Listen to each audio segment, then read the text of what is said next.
I'm not kidding. Yankees fans might be ready to storm the gates of Yankee Stadium because they have been fed lies on top of lies. We'll talk about that in a second. The Giants, they actually have a sidearm Mason Miller. We'll talk about Ryan Walker because his stats are actually becoming borderline road to the show like. J-Rod, he's finally looking like J-Rod. I guess it's better late than never. We had some controversy in the Astros game because Bregman was hit, but then they said he did not get hit, then he got ejected. And the Pirates and the Nationals game, it might have been the sloppiest game of the year. So we'll talk about all of that and more in today's MLB recap. And guys, don't forget that recap is brought to you by SeatGeek. Use code Fuzzy to save 20 bucks off all of your tickets. And a ton of you guys cleaned house on Underdog Fantasy yesterday, both in baseball and NFL. And if you missed the first game of the season, I got a Jalen Hurts free pick'em for brand new users who sign up on Underdog Fantasy using code Fuzzy. You also get up to $1,000 in a bonus cash credit. But don't worry, if you're an existing customer, today is Filled Up Friday. Existing customers get a 10%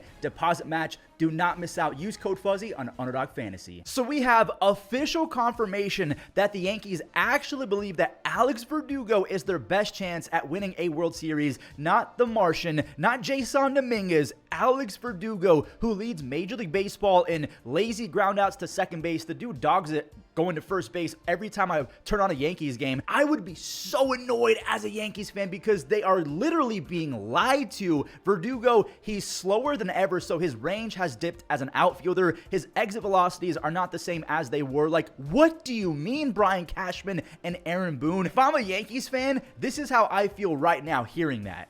No. You're a loser. We have been hoodwinked, bamboozled, led astray, run amok, and flat out deceived.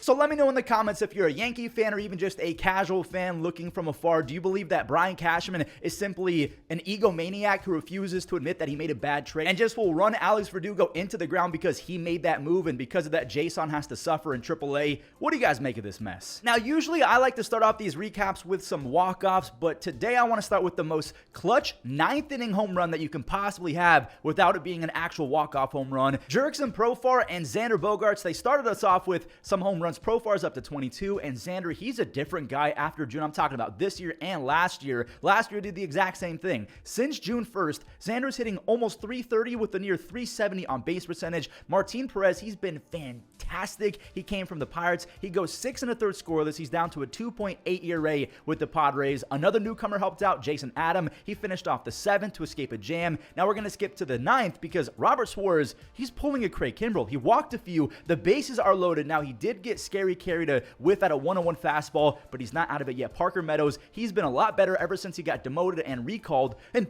like I said to start this game, the most clutch home run physically possible without it being a walk-off home run. Parker now has 13 extra base hits and a near 870 OPS since his return from the minor leagues. Tyler Holton, the dude has a 2.2 ERA since last year. He gets the save. This dude might be the most underrated relief pitcher in all of baseball. And the Tigers, they've been playing some really good baseball lately. Okay, here's an actual walk-off, and I'm shocked that the Giants won this game. Spoilers, but look at all the mistakes that they made in the first inning. Patrick Bailey, he dropped strike 3, and Blake Snell, he ended up getting pulled after 42 pitches. Now, I'm going to tip my cap to Landon Roop. I think that's how you say it. He did a great job. He came in and threw 4 scoreless after Blake Snell got pulled early. Patrick Bailey, he did make up for dropping strike 3. He poked one over the infield to tie it at 2, and I guess all is forgiven. Not only did he tie it, but he walked it off. That's what having a short memory looks like, not taking the defense into the batter's box. Now, before we move on, I gotta show off the sidearm Mason Miller. Ryan Walker yet again struck out 3 batters. He gets the W this time. This guy has 21 strikeouts over his last 9 innings pitched. What did I just say out loud? This man is a literal cheat code. Here's a crazy stat for you guys. I'm almost positive that the Astros haven't beaten the Reds since like 2016. And Ellie, he's trying to make sure that that trend continues. He makes the 360 silent shot, no scope to nab Jose Altuve at first base. Later on, we have some controversy. Alex Bregman, he got hit by a pitch and he started running down to first base because he got hit. But they initially called it a foul ball, not a hit by pitch. And because there wasn't enough evidence, they kept it as a foul ball, even though it wasn't even close to the bat. On the field, they said that the call stands as opposed to the call confirmed, so they couldn't even confirm the foul ball. They just said there's not enough evidence to call it a hit by pitch. And of course, Bregman, he strikes out. He then gets tossed. By the way, he was tossed for simply saying That's down. And yes, it is in the rule book that you can get tossed for arguing balls and strikes, but read the room, my guy. He was just frustrated. That's all he said. That's down. Anyways, moving on, we got Jeter playing for the Astros. Look at the jump throw from Jeremy Pena. He helped Hunter Brown go 6 scoreless with 6 strikeouts, and it seemed like all of the momentum was shifting towards the Astros after that. When Ty France, he ripped it back. He's batting .315 with a 140 OPS plus as a Red. I'm super happy for him because it looked like he was really slowing down with the Mariners. Alexis Diaz, he tossed a rare, perfect 9th inning. He ends it with the strikeout. He's got 25 saves. By the way, a huge shout out to the rookie, Rhett Loader. He went 6 1/3 scoreless with a few strikeouts. He's allowed just 1 run over his first 2 starts as a big leaguer, and would you look at that? The Astros get swept again by the Reds, which means that the former Mariner, Ty France, might have just helped his old team gain a game on the Astros. Now, it's hard to put into words how infrequent catchers like Cal Raleigh come around. This is the dude's 29th home run. He had 27 in 2022, 30 last year, and again, 29 this year while being an elite framer who can also throw out a decent amount of base runners. J-Rod, he banged one out to the second deck. I think they went 451 feet. That's just his 14th home run. But over his last 8 games, he's got 3 home runs and a near .360 batting average. And that home run kind of woke up the boomsticks as Brent Rooker, he smashed his 34th. And skipping to the 9th inning, Luke Raley, he hit one right into the sun. And I'm not going to lie, I think that JJ Bleday might have a chance at robbing that if the sun wasn't directly in his corneas. Brent said, I'm going to do that too. His second of the game also went to center field, his 35th home run. The dude has a 172 OPS plus. So yes, the Mariners win. Andres Munoz, he did settle down. He ends it. The Mariners are back to 4.5 games of first place, but I got to talk about Brent Rooker because since July 1st, he's been mythical. He's been historically good. He's batting .347 with 20 home runs. In comparison, Aaron Judge is hitting .333 with 20 home runs over the same stretch. The A's quite literally have Aaron Judge in the box since the calendar flipped to July. The Twins have to try and turn things around in this game. It's been a brutal stretch over the last week or two. Eddie Julian, that is a cut right there. He's been one of my favorite players in baseball to watch since he destroyed the World Baseball Classic with Team Canada. That's his first home run since April. Matt Wallner, he's another guy I just like watching. I'm supposed to hate the Twins. I'm a Guardians fan, but they have so many likable players. I love Buxton, Royce Lewis, Matt Wallner. I mean, you name it. I even like Carlos Correa. Sue me. Matt's up to a 160 OPS plus, and I will give credit to the Rays. They did fight back. They ended Pablo Lopez's 20-plus inning scoreless streak with Junior Caminero. This guy's going to be so good. He should be a Guardian. Can't believe that we traded him. He sliced a 2-run knock, and Yandy, he shot one the other way to bring it within 1 as Matt Wallner flew over the wall. They made Yandy go back to second base because the play is considered dead after the guy tumbled over. So it's 4-3 Minnesota. Morel, he jolted a long triple, but this is 2024 Griffin Jacks in the game. He's a different dude. He bared down. He got Carlson to whiff with a 98-mile-per-hour fastball. Griffin Jacks has a 1.8 ERA and a 12 strikeouts per 9. The future Gold Glover, Carlos Santana, bailed out Brooks Lee. That was a wide throw, but again, Carlos Santana is going to win a freaking Gold Glove at 38 years old. He's got 12 outs above average. Johan Duran has 22 saves. The Twins, they do bounce back. Minnesota is still somewhat sitting safe and sound in the AL wildcard, while the Braves, if they do not win, they will be tied with the Mets for that final wildcard spot in the NL. Now, the Braves did strike first. Ramon Laureano, he's been a savage with the Braves. He could be their 2024 version of Eddie Rosario. Ronaldo, he was cooking when Big Mike got to him. Mike Tolia has all the power in the world. He's one of those power squared guys. 451 feet, and we're not even in Coors Field. Ezequiel Tovar, is that staying fair? It stays fair. Zeke is up to 22 home runs. He also has 40 doubles as well. Aside from those 2 swings, Ronaldo was incredible. 11 strikeouts, no walks. It's just that his offense got gombered before we show that Aaron Bummer, he secured a record for the Braves. That's 43 strikeouts in 3 games. That's the most ever in a 3-game series by a team. Okay, maybe not ever, but since 1893, so it's been a long time.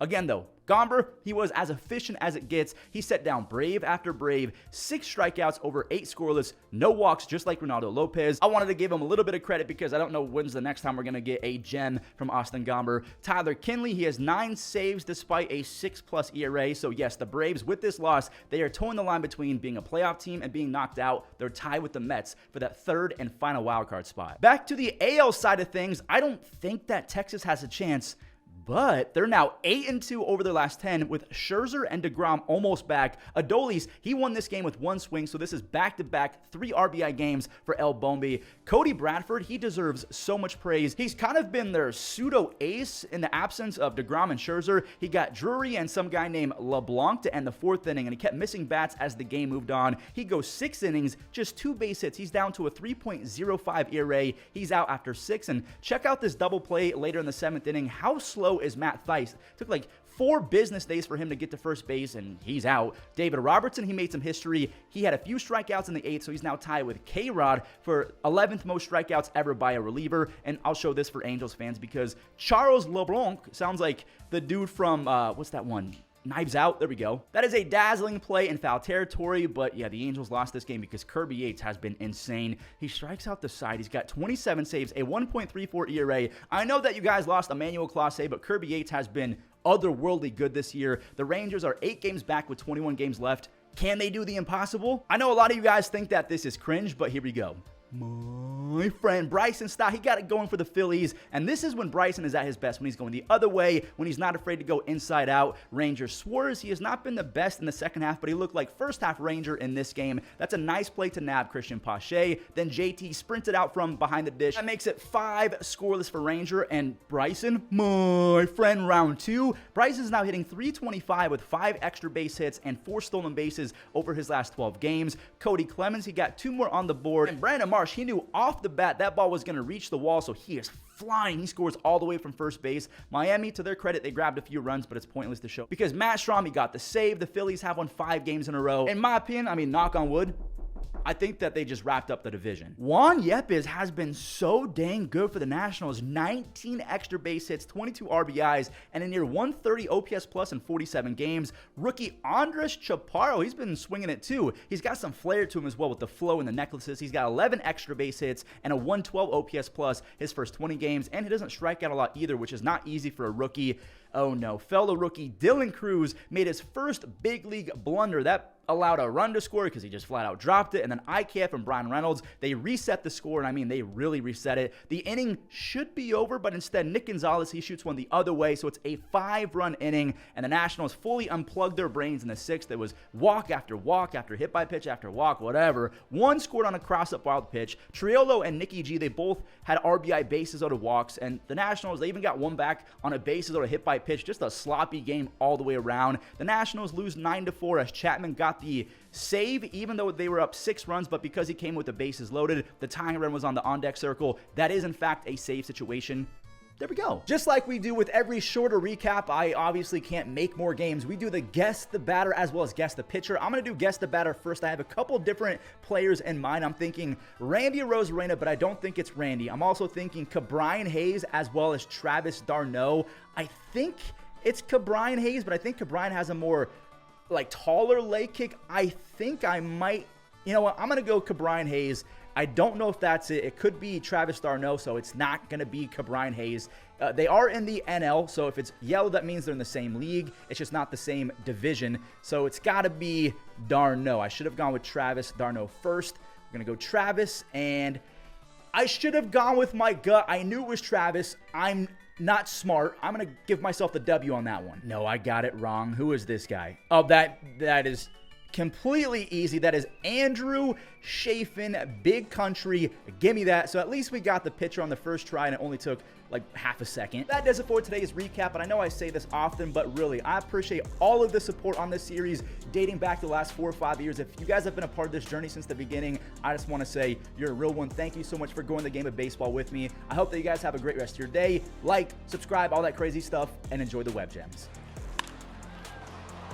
Wait. He'll go to the bag. Will pop up. You got LeBlanc going back. Does he have the wheels to get there? Oh, come on, make a play! Top to short, backhand De La Cruz, long throw, got him! Goes along with what we were talking about, the length of this lineup. Berger, what a Nice. play! Towards the hole, Pena backhands, his throw will be in time! Bouncer, first base. Lowe has it to second one. On to first. Double play. To short, top play on a backhand, De La Cruz, got